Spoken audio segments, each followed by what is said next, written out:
why you can set your shit on YouTube for like live streams, and it just every time you turn it on, it's just there instead of having to set it every single time. But it makes no sense. National unity. So we'll talk about a couple of things today that actually matter. I'm not just venting. Unions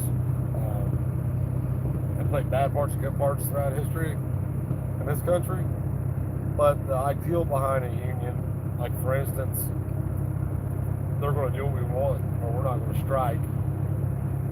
If you cross our lines to go work for them, bad shit's going to happen to you. I used to never understand that. I used to never understand why if people are going to cross the union line, the strike line, and take that job, why people would fucking get mad and go, fuck them up and burn their house down or whatever, which I'm not saying I agree with it to that degree. But I understand it. Our problem in society today is this.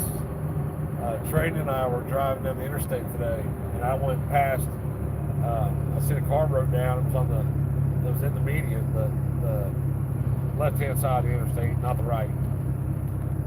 And I look over, and there's 4 black guys sitting behind a guardrail.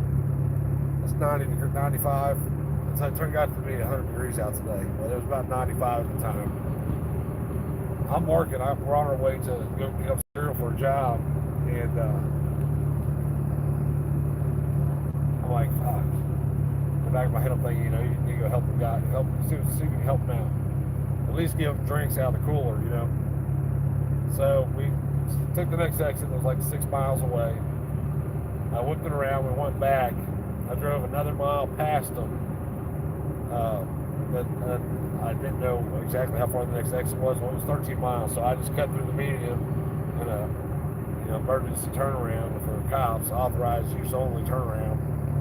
We went back and asked what was going on. The car overheated. They said it needs some oil and some water. I'm like, how you know it needs oil and water? Because it got hot and shut off. Like, how you know it got hot and shut off? Like, because it shut off. I'm like, I really never got out of one before. Whether or not you like it or not, 2 different cultures. We speak totally different languages in a way, even though it's English. They speak their version of it. I speak my version of it. And even though I didn't understand everything they were saying, they probably didn't understand everything I was saying.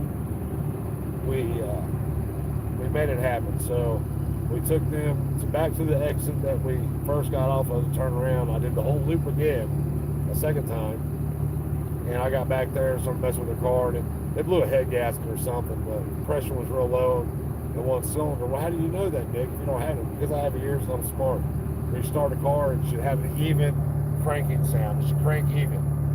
If it goes up and down, like you hear it cranking, then it'll speed up real fast. That means you got low compression in that cylinder.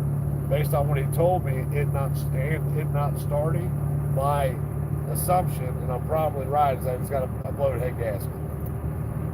Because it shut off on him. So, it got so hot and shut off. The kid kept thanking me, the guy who owned the car kept thanking me. And we tried to figure out how to get them back to them 2 hours from home. At least 2 hours from home. I forget where they said they were from, but it was out by Memphis. That's 2 hours from us. And where they were going to is another hour and a half away. I'm like, listen, they're young kids, 17, 18 years old. What was the oldest one, 18? 19? The oldest one was? I didn't ask for their ages.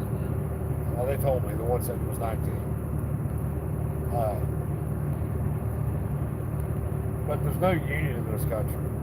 And nobody wanted to stand together. Nobody wanted to sit on the strike line and say, this ain't going to happen, and nobody's going to stop us from doing what we want to do, or nobody's going to stop us from giving us what's ours.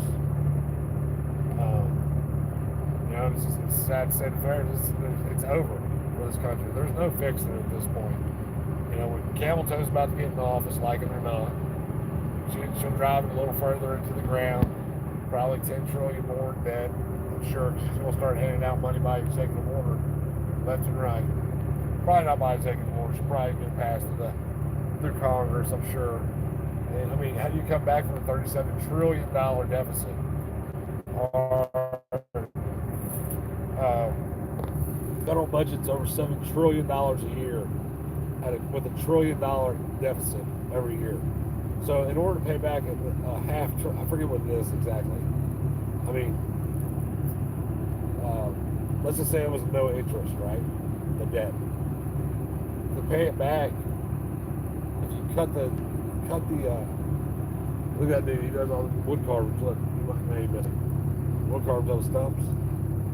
If you cut the federal budget by $1 trillion a year, put that toward the debt, well, you're still 35 years out from paying that debt off. And then at the same time, you're going to have to kill inflation along with it to take money out of the system. I don't see it ever recovering, but then again, I don't ever see anybody getting together. And you know how long that's what I'm going to tell you, how long those poor black kids were sitting there, young kids on the interstate in the middle of fucking nowhere on a 95 degree, 95 at the time. They've been sitting there for 2 fucking hours. You know how many people stopped? Nobody. We did. And they'd still be sitting there. Unless a cop passed and then wanted to fucking harass them. And I think it's sad. It's sad as something that's where, you know, as a country, that's where we're at. And what's even sadder is how many people drove by that are patriots. Right?